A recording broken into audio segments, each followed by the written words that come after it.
የ40/60 ኮንዶሚኒየም ቁጠባ መሰረዝ ይሻላል ወይስ ደግሞ እየቆጠብን እንቀጥል?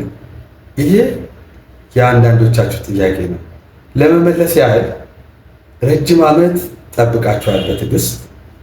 ሆኖም ተስፋ የሚያስቆርጥ የሚመስል ነገር አለ፣ እንዲሁም ደግሞ ዋጋውም ጨምሯል።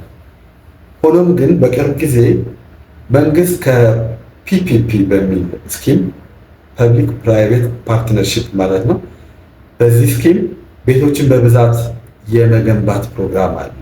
ገንዘቡ ማውጣት አስገዳጅ ካልሆነ በስተቀረ መጠበቁ የተሻለ ነው።